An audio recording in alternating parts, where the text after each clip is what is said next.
7:16, call to order the Rolette Board of Adjustments meeting.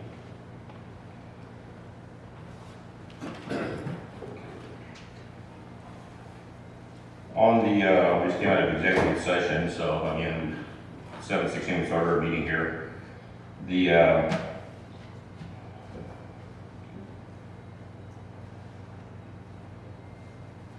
I guess item 2 is to let you know that the board shall convene to executive session pursuant to Government Code 551.7.071, consult with attorney, seek legal advice regarding a request to reconsider a board's prior denial of variance for property located at 6602 Warwick Drive.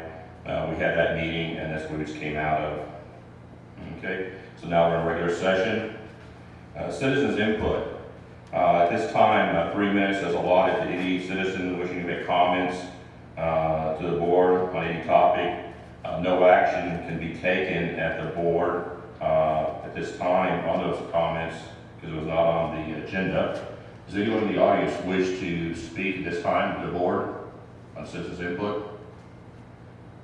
I see no one here. I do have a request to speak later this evening on a different topic. We'll handle that at the time. Item 4, consider approving the minutes of the Board of Adjustment meeting from October 12th, 2022. Board members have read these. Have a motion to approve. So moved. Stanley's made a motion to approve the minutes from the last meeting on October 12th. Second by Tony. We need to take and make a vote.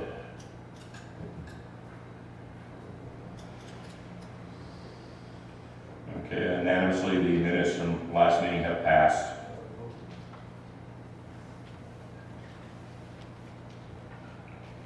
Okay, our action items for this evening. Item 5A is conduct a public hearing on actions on a request of Brian Costo, excuse my pronunciation, for a variance to section 77.400, the Rolette Development Code, to decrease the required home size from 2,100 square foot to 1,800 square foot on the property zone single family SF 40 district. Subject property is 3314 Dorothy Lane, southwest of Vision. We have a presentation from the city. Good evening, Chairman and members of the Board of Adjustment. My name is Martin Montes, and I'll be presenting 3314 Dorothy Lane. So some background on the property. The subject property is zoned single family SF40, and that typically requires a 40,000 square foot lot. This lot is approximately 10,000 square feet, and in section 77905 of the Rolette Development Code, it allows for non-conforming lots of record to be developed under the regulations for the zone with the largest lot area requirement within which the lot would be conforming. In this case, it would be the 10,000 square feet. So in terms of the site itself, the plan shows that there's a living area about 1,828 square feet. It also has a 427 square foot garage.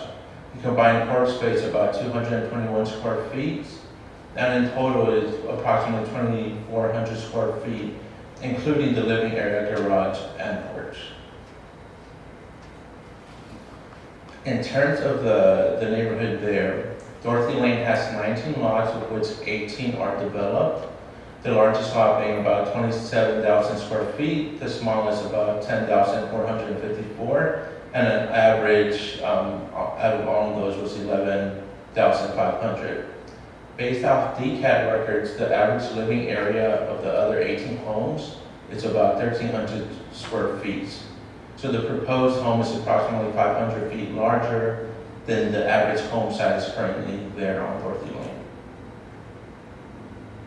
So in terms of considerations for this, the applicant is requesting a variance to section 77.400 of the Rolette Development Code, and that's for the reduction from 2,100 to approximately 1,800 square feet.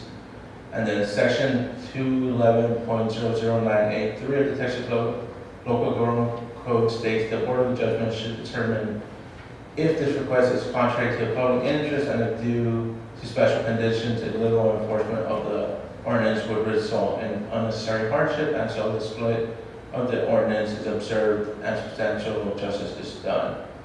And then section 77812A basically gives power to act upon this. In terms of notification, notification was sent out to the neighboring properties 200, 500 feet away. In the packet, there wasn't any letters received, but later in the, we received one letter, and that was in favor of 36 feet.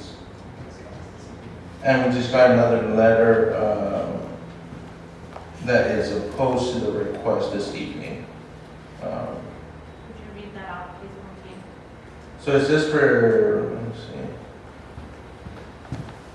It's just from, yeah, there's no comment. So, this is a person who left this note for me. She was here at the meeting, but she had an obligation, so she left, and she had a notification, so she lives within 200 feet. Her address is 3341 Elm Grove.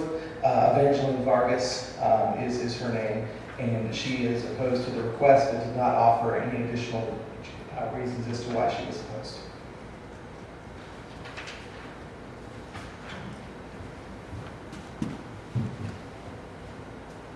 And recommendation is approval, staff recommendation is approval of the variance to decrease the minimum required dwelling unit area to 1,800 square feet.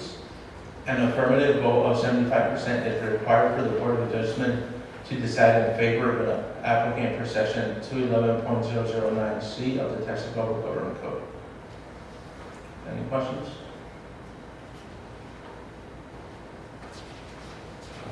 Board, any questions? Okay, at this time, thank you. At this time, we need to open the public hearing. If we have anyone in the audience, do not have any slips, anybody wishing to speak, anyone speak on behalf of this request? Seeing no one requesting to speak, go ahead and close, excuse me. I was gonna move that we pass this variance in the affirmative. Okay, we're going to close the public hearing then. We had no one wishing to speak, we probably claim we're going to close the public hearing. It's now 7:25. Okay. Comments from the board? You want to repeat your? Yes. I move that we pass this variance. We have a move to pass the variance from Browning. Second? Second from Donna. At this point, we need to vote, and the vote is to approve. Unanimously, it has been approved, and that is good.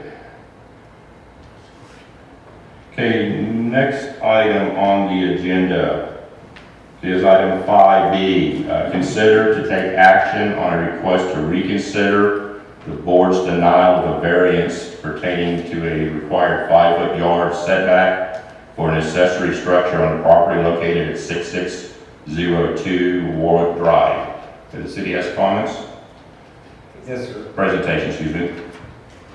So, background on this, the Board of Adjustment at its October 12, 2022 meeting voted 3 in favor and 2 against to grant a variance for the side yard setback for an accessory building at 6602 Warwick.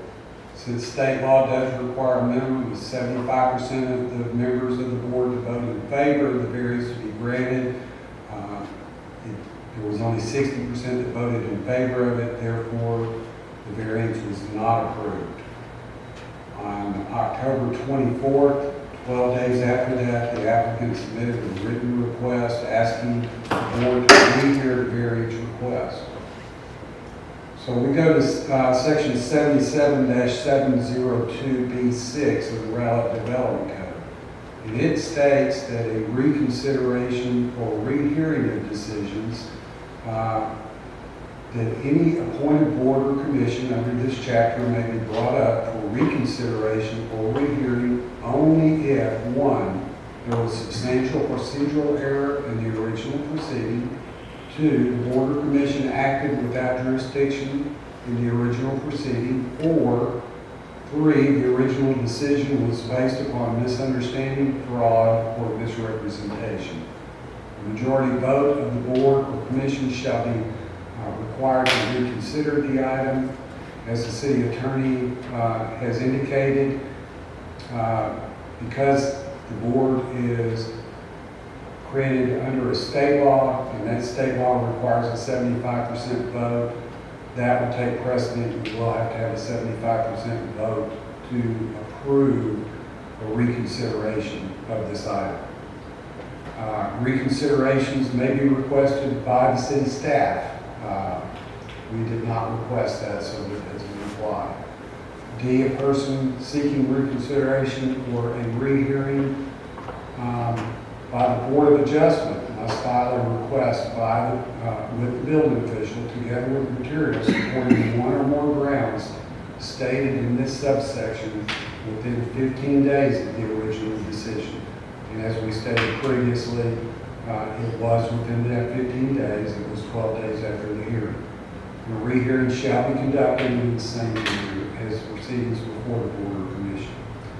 Therefore, if the board does vote to rehear this case, we will renotice it, and it will be rescheduled in the December hearing as a case for the meeting in December.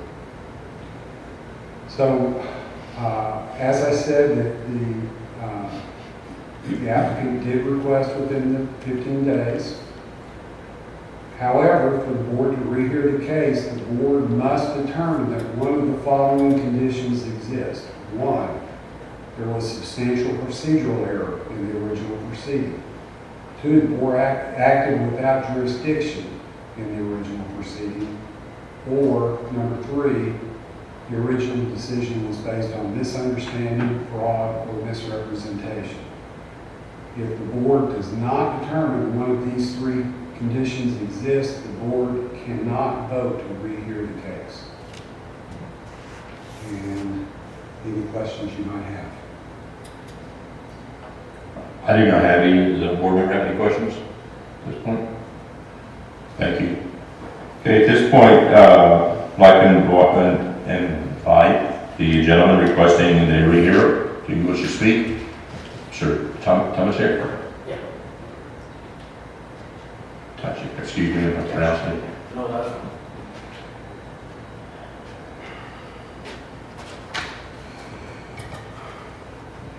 Mark Tazer, 6602 Warwick Drive. We're requesting a rehearing under Rowlett Code. Dale mentioned all those. RDC 7772 B6A3. Due to hardship allowed by the Texas Local Government Code 211.009. After reviewing the BOA meeting video of October 12th, we noticed some areas that appear to have been a misunderstanding. There was considerable discussion during the meeting about the sublease of the take area, property abutting the lakefront, which is irrelevant to the issue at hand. The shed in question is a side yard of the original property lines without the take area released from the city of Dallas. The shed is nowhere near the lakefront. We are concerned that the emphasis on the take area during the hearing discussion may have caused members to mistakenly believe the shed was part or impacted the take area.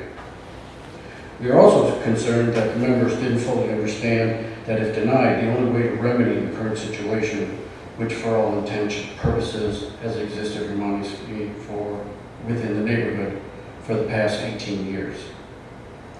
Texas Code 211.009 specifically states that the cost to replace of greater than 50% of the assessed value is a hardship.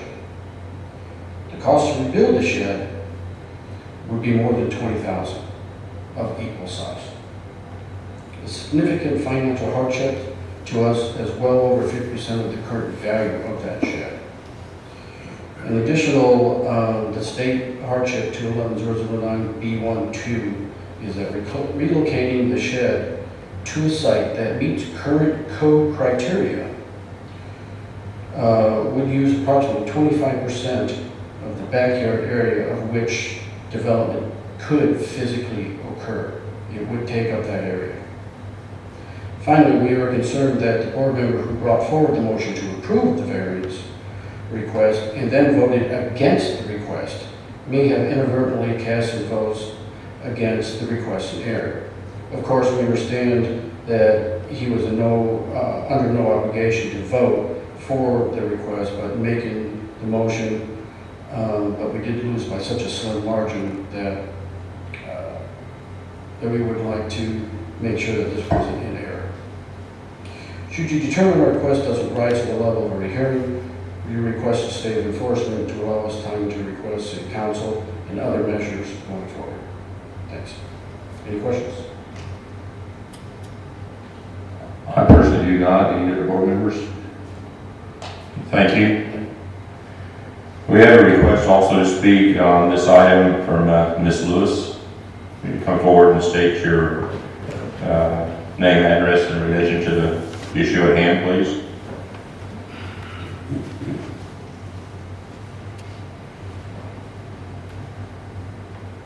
Good evening. I'm Laura Canada Lewis.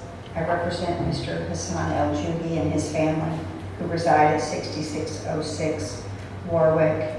While I don't want to belabor the discussions of October, I do want to remind the board that all opportunity was given for everyone to speak. At the last hearing, there was no obvious procedural error, and that the board did have jurisdiction. There did not appear to be certainly any fraud or misrepresentations, and we did not observe any misunderstandings. As stated in the prior meeting, my client continues to have legitimate safety concerns about the setback and noted that although it was represented to the board that the fire marshal had visited the site, while fire marshals routinely evaluate these types of requests, they're well in their capacity to issue waivers or releases from building codes or certain obligations, and no such waiver was ever given here.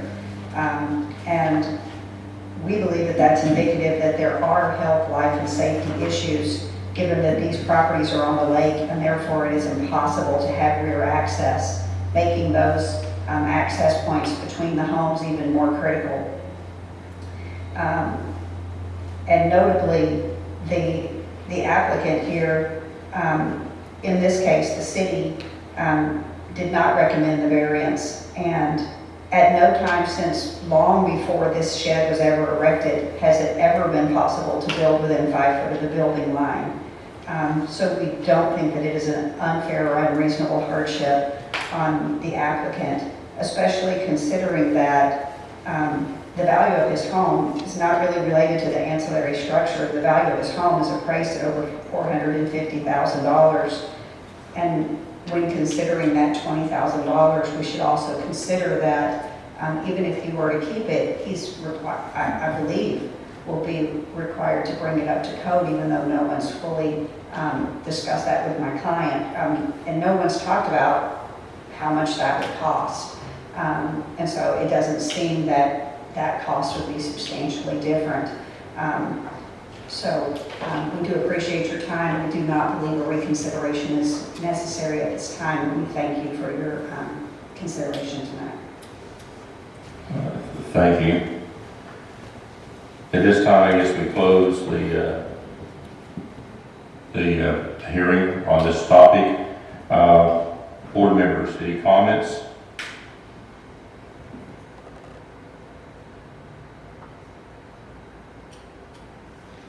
I'd like to ask the opportunity for the board to express if they felt that there was any errors on their part at this time to help clarify for the record.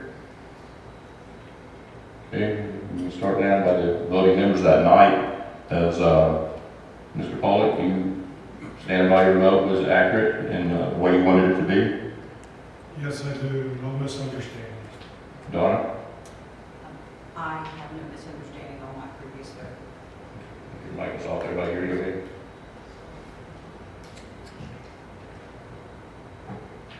I have no misunderstanding on my previous vote. Mr. Brown? Mr. Sherrill? I'm sorry, I had no misunderstanding. I have a misunderstanding. Myself also, it was on the setback, 3 foot, 5 foot, and no misunderstanding. At this time, anyone in the group would wish to make a motion on the request?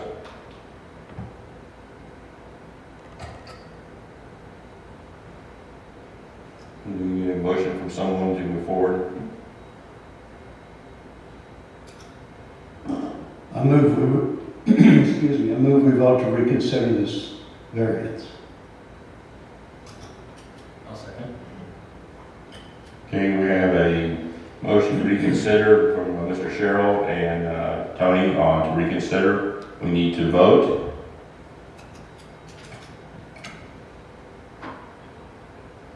Okay, we have 4 votes to not reconsider the motion and 1 vote to reconsider the motion.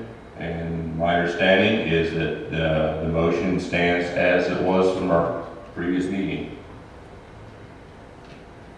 Okay, at this time, I see no additional items on our agenda for this evening. So at 7:35, 7:36, 7:38, need to fix that clock in the back. At 7:38, the Board of Adjustments is adjourned. Thank you.